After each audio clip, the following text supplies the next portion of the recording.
السلام علیکم ورحمۃ اللہ وبرکاتہ۔ اللہ سے دعا کرتے ہیں کہ آپ لوگ خیریت سے ہوں گے۔ یہ ویڈیو ہر مسلمان لازمی دیکھے۔ غیر ضروری بالوں کے احکام و مسائل، کون سے بال غیر ضروری ہیں، مدت کیا ہے، تفصیلی ویڈیو ہے یہ۔ تو اس ویڈیو میں جو ہے کافی سارے کوشچن ہوئے ہیں، جس میں سے زیر ناف بال کہاں تک کاٹنے چاہیے، انجینئر محمد علی مرزا نے اس پر روشنی ڈالی ہے، اور زیر ناف بال کہاں تک کاٹنے چاہیے پریکٹیکل، اور زیر ناف بال صاف کرنے کا سنت طریقہ، اور زیر ناف بال کاٹنے سے غسل فرض ہوتا ہے۔ تو یہ ساری چیزیں جو ہے آپ کو اس ویڈیو میں ملے گا، اور اس کے بارے میں پوری تفسیر کے ساتھ جو ہے علی مرزا نے اس پر روشنی ڈالی ہے، اور یہ آپ کو معلوم ہونی چاہیے کہ کتنے دنوں میں اسے صاف کرنا چاہیے، اس کا طریقہ کیا ہے، اور اس پر جو ہے اس کے بعد جو غسل ہے وہ کیسے کریں۔ تو ساری چیزیں آپ کو اس ویڈیو میں ڈیٹیل سے ملے گا، اور ہر مسلمان کو چاہیے کہ یہ ویڈیو دیکھ کر وہ کچھ اچھی باتوں کو معلومات کریں، اور جو اسلام میں اسلامی طریقہ ہے اس پر ہم چلیں، اور اللہ ہم سب کو ہدایت کا راستہ دکھائے، اور اللہ اور اللہ کے رسول کے بتائے ہوئے راستے پہ ہم سب کو چلنے کی توفیق عطا فرمائے، اور جو بھی جانے انجانے میں غلطیاں ہم سب سے ہو جائے اللہ اسے معاف فرمائے۔ آمین ثم آمین۔ اچھا جی، اگلا سوال یہ ہے علی بھائی کہ اسلام میں ایک طرف تو تخلیق کو بدلنا سورہ النساء کی آیت نمبر 119 کے تحت حرام ہے، اور دوسری طرف ختنہ کرنا اور غیر ضروری بالوں کو صاف کرنا سنت مبارکہ ہے۔ آخر اس تضاد کی وجہ کیا ہے؟ مہربانی فرما کے زیر ناف بالوں کو کہاں سے کہاں تک صاف کیا جائے، اس کا بھی حوالہ اور رہنمائی فرما دیں، شکریہ۔ دیکھیں میرے بھائیو، پچھلے دنوں میرا زیر ناف بالوں کے اعتبار سے وہ جو پبلک میں مشہور ہے نا کہ وہ علماء نے اجازت کیا کہ وہ دفنا دینے چاہیے، بایا نہیں ہونے چاہیے، میں نے اس کا آپٹیمل سولوشن دیا ہے، وہ آپ کلپ میرا دیکھ لیں۔ پہلے میں دوسرے پورشن کو ایڈریس کرتا ہوں کہ زیر ناف بال کہاں سے کہاں تک کاٹنے چاہیے۔ پہلے اس کی حکمت آپ سمجھ لیں، یہ غیر ضروری بال جو صاف کیے جاتے ہیں یہ وہی بال صاف کیے جاتے ہیں جہاں پر پسینہ جمع ہوتا ہے، کیونکہ پسینہ جمع ہونے کی وجہ سے وہاں پہ بدبو پیدا ہوتی ہے، تو اسلام نے یہ پاکی کا نظام رکھا ہے۔ اب یہ دیکھیں، یہ والی جو جگہ ہے بغلوں کے نیچے والی، اس میں پسینہ جمع ہوتا ہے، یہ بال اگر آپ ریموو نہیں کریں گے تو آپ کو بدبو آئے گی۔ اکثر جو مسلمان غیر مسلم ملکوں میں جاتے ہیں تو کہتے ہیں کہ کافروں کو بڑی بو آمدی ہے جی، وہ کافروں سے بو اس لیے آ رہی ہوتی ہے کہ وہ پاکی نہیں کر رہے ہوتے، وہ ساری چیزیں کریں، کلمہ نہ بھی پڑھیں، اس کو روحانی مسئلہ ہمارے لوگ سمجھ رہے ہوتے ہیں جی، ٹھیک ہے، حالانکہ خود نماز بھی نہیں پڑھتے، ضرور تو آپ سے بھی بدبو آنی چاہیے، کیونکہ صحیح مسلم میں 246 نمبر حدیث ہے، بندے کے کفر اور ایمان، شرک اور ایمان میں فرق نماز ہے، لیکن اللہ نے دنیا میں پردہ ہی رکھا ہوا ہے، وہ بدبو کی وجہ ان کی پاکی نہ کرنا ہوتا ہے، پاکی کرے تو آپ دیکھ لیں کوئی مسئلہ نہیں ہوگا، نہیں آئے گی بدبو۔ کرسچنز میں کتنے لوگ ہیں جو یہ کرتے ہیں، جوز میں بھی ہیں جو کرتے ہیں۔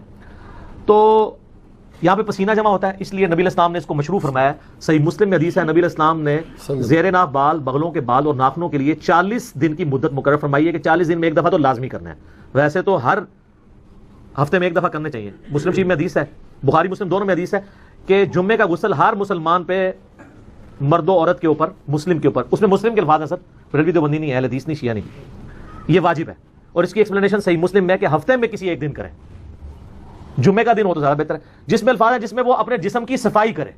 صفائی میں صرف میل اتارنا نہیں ہے، یہ غیر ضروری بالوں کو بھی صفائی کہا جاتا ہے، یہ عربی لنگوسٹک میں محاورتاً بات یوز ہوتی ہے، جیسا کہ بخاری کے اندر حدیث موجود ہے کہ نبی علیہ السلام نے فرمایا کہ جب بچہ پیدا ہو تو اس کی طرف سے عقیقہ کرو اور اس سے گندگی کو دور کرو، اور ترمذی ابو داؤد میں وہ گندگی کیا ہے، اس کے بال ریموو کرنے ہیں آپ نے، جس کو کہتے ہیں چانڈ لوانا، اور وہ فرمایا کہ 7ویں دن عقیقہ کرو، ترمذی ابو داؤد میں اس کا نام رکھو اور اس سے گندگی دور کرو، اس کی طرف سے صدقہ اور خیرات کرو۔ تو یہ ان جگہوں پہ پسینہ جمع ہوتا ہے۔ اسی طریقے سے جو ران کے جو جوڑ ہیں وہاں پہ پسینہ جمع ہوتا ہے، جس کو آپ یعنی تھائی کہہ لیں، تو تھائی پوری کے بال ریموو نہیں کرنے ہوتے، صرف اتنے حصے کے جو شرمگاہ کے ساتھ ٹچ کر رہا ہوتا ہے۔ اسی طریقے سے یعنی بعض لوگ بالکل ناف کے عین نیچے سے بال صاف کرنا شروع کر دیتے ہیں، وہ کہتے ہیں زیر ناف ہے، وہ زیر ناف اس لیے کہا جاتا ہے وہ ناف کے تو نیچے ہی ہے نا، عین زیر ناف لفظ نہیں ہے وہ، تو ان کی ظاہر ہے ان کو کوآرڈینیٹس ڈیفائن کرنے کے لیے زیر ناف کہا جاتا ہے، ٹھیک ہے، ورنہ تو ہم بغلوں کے نیچے جو کہتے ہیں بغلے تو یہ یہاں تک تو نہیں ریموو کرنے، وہ یہی والے ہیں، ٹھیک ہے، اینٹی وینم بھی ہوگا۔ تو زیر ناف سے مراد ہے کہ جتنے حصے میں یعنی شرمگاہ ٹچ کرتی ہے، چاہے وہ ران والا حصہ ہو یا اوپر والا، اور اس کا بڑا آسان طریقہ ہے کہ پیٹ کا جو جوڑ ہے نچلے دھڑ کے ساتھ، جہاں پہ پیٹ ختم ہوتا ہے نا، وہ ناف سے تھوڑا نیچے جا کے ختم ہوتا ہے، اس کے بعد سے جو حصہ ہے نا وہ آپ نے بال صاف کرنے شروع کرنے ہیں. شرمگاہ کے اوپر جتنے بال ہیں، دائیں بائیں جو حصہ شرمگاہ سے ٹچ کرتا ہے، یعنی وہ جہاں پہ پسینہ جمع ہوتا ہے وہ، حتیٰ کہ جو بڑے استنجا کرنے کی جگہ ہے وہاں تک، پیٹھ وغیرہ کے بال ریموو کرنے کی ضرورت نہیں. یہ اتنے پورشن کے. تو یہ اکثر لوگ پوچھتے ہیں اچھا ہو گیا اس کو میں نے کلیئر کر دیا. اب آ جائیں وہ اس کے پچھلے پورشن کی طرف، اسے جو پہلے والا پورشن تھا. سورہ نساء کی آیت نمبر 119 کا آپ نے حوالہ دیا، وَلَآمُرَنَّهُمْ فَلَيُغَيِّرُنَّ خَلْقَ اللَّهِ. شیطان نے کہا تھا اے اللہ میں تیری مخلوق کو ابھاروں گا کہ وہ تیری تخلیق کو بدلیں گے، اور پھر اس کے بعد آتا ہے وہ جانوروں کے کان چیریں گے. اس کے تحت جو بھی تخلیق کو بدلتا ہے وہ حرام کا مرتکب ہے. کوئی شخص اپنے آپ کو خسی نہیں کر سکتا، حرام کا مرتکب ہے. کوئی عورت ایسی ایکٹیویٹی پرفارم نہیں کر سکتی وہ مردوں کی طرح دکھے، حرام کی مرتکب ہوگی. بخاری مسلم کی حدیث ہے ان عورتوں پہ لعنت جو مردوں کی مشابہت کرے، ان مردوں پر لعنت جو عورتوں کی مشابہت کرے. مرد کو اللہ تعالیٰ نے داڑھی دی ہے، اب داڑھی کو مڈانا قرآن حکیم میں سورہ نساء کی آیت نمبر 119 کے تحت عورتوں کی مشابہت بھی ہے اور تخلیق کو بدلنا ہے، کیونکہ عورت کی داڑھی نہیں اگی ہوئی، الٹا اس کی اگ آئے تو اس نے ریموو کرنی ہے تاکہ مردوں سے مشابہت نہ بنے. اس لیے کم از کم اتنی داڑھی رکھنا جسے عرف عام میں داڑھی کہا جائے، جس طرح آپ کی ہے یا شاید افریدی صاحب کی ہے، عامر لیاقت والی نہیں. تو وہ داڑھی جو ہے وہ آپ کو حرام کی کیٹیگری سے باہر نکال دے گی. آپ رکھیں، عورتوں سے مشابہت آپ کی نہیں ہوگی. اور مونچھیں رکھنے سے نہیں، بات کرتے ہیں مونچھیں بھی رکھ لی تو ہو جائے گی، وہ اتنے سے میں ہوگی، ادھر پھر زنانیاں لے کام رہے گا. پورے چہرے سے مشابہت دور کرنی ہے نا. تو وہ تخلیق بدلنا نہیں ہے. کچھ چیزیں اللہ تعالیٰ نے نیچر میں ایسی رکھی ہیں کہ جو اللہ تعالیٰ نے شرعی احکام کے طور پر نبیوں کے ذریعے فطرت کے طور پہ تعلیم کی. اللہ تعالیٰ چاہتا تو آپ ختنے سمیت بھی پیدا ہو سکتے تھے نا، بے شک. لیکن اللہ تعالیٰ نے یہ ایک شرعی فریضہ رکھنے کے لیے اسی طریقے سے آپ کو پیدا کیا. دیکھیں یہ ختنے والا تو معاملہ ہی چھوٹا ہے، باقی ہر چیز پرفیکٹ ہو گئی. کان کسی کاٹنے پڑتا ہے پیدائش کے بعد، ناک کو چھوٹا بڑا کرنا پڑے تو مصیبت پڑ جاتی، ختنہ ہی صرف کروانا پڑتا ہے. تو یہ اللہ تعالیٰ نے ایک دینی فریضے کے طور پہ رکھا. اللہ چاہتا تو کئی لوگ ابھی بھی ایسے ہیں جو نیچرلی پیدا ہوتے ہیں ان کا ختنہ ہوا ہوتا ہے، وہ آپ اس کو کرامت بنا رہے ہوتے ہیں. وہ کافروں کے گھر بھی ایسے لوگ پیدا ہو جاتے ہیں، جیسے کسی کا 6 انگلیاں لگی ہوئی ہیں، وہ کہتے ہیں بڑا بزرگ ہے وہ بغیر پیدا ہو گیا. اس طرح نہیں ہوتا. تو وہ نیچرل ہو سکتا ہے کسی کے ساتھ. تو نبیوں کے ذریعے اللہ نے وہ فطرت کی چیزیں بتا دی. داڑھی مڈانا فطرت کو بگاڑنا ہے، لیکن ختنہ کرنا اگرچہ ہماری تخلیق میں بگاڑ ہے لیکن وہ فطرت اس لیے ہے کہ وہ اللہ نے پیغمبروں کے ذریعے تعلیم فرمائی کہ میں نے خود یہ چیز رکھی ہے. ورنہ تو کل کو کوئی شخص کہے گا جی مجھے رفع حاجت ہوتی ہے تو اس کے بعد مجھے جسم دھونے کی ضرورت نہیں ہے، تو نیچرل پروسیس ہے. تو ہم رفع حاجت کے بعد کوئی کافر بھی ہے وہ بھی ٹیشو پیپر کے ذریعے صفائی کرتا ہے نا، اسے فطرت تو نہیں سمجھ رہا ہوتا، اس کی صفائی کرنا فطرت ہے. اس طرح یہ کرنا یہ فطرت اس لیے ہے کہ جو لوگ ختنے نہیں کرواتے ہیں وہاں پہ کھال کے اندر میل جم جاتی ہے اور مختلف بیماریوں کا سبب بنتی ہے. وہاں پہ پسینہ جمع ہی رہتا ہے، میل جمع ہی رہتی ہے، اس سے وہ ایکسپوز ہو جاتی ہے کھال.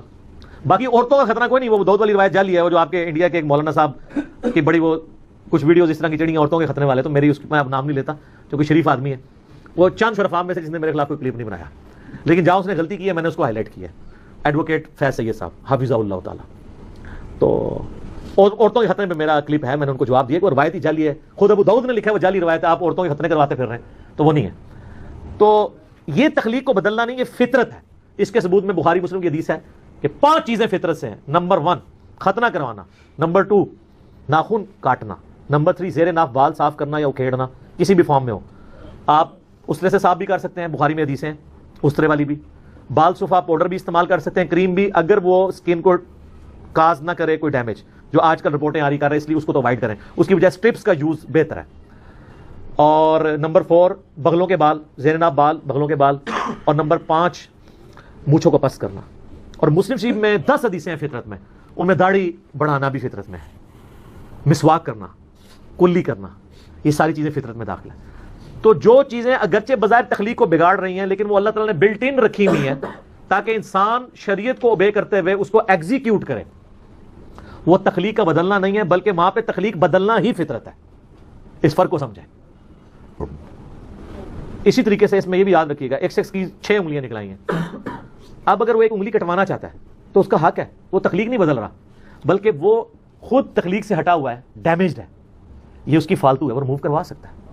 یہ نہیں اس کو کہا جائے گا کہ یہ تو اب تخلیق کو بدل رہا ہے. کئی لوگ ہیں جن کے تالو چھڑے ہوئے پیدا ہوتے ہیں تو اب آپ کہیں گے تخلیق نہیں بدلنی، ان کے تالو الگ کیے جاتے ہیں ورنہ تو بول ہی نہیں سکتے.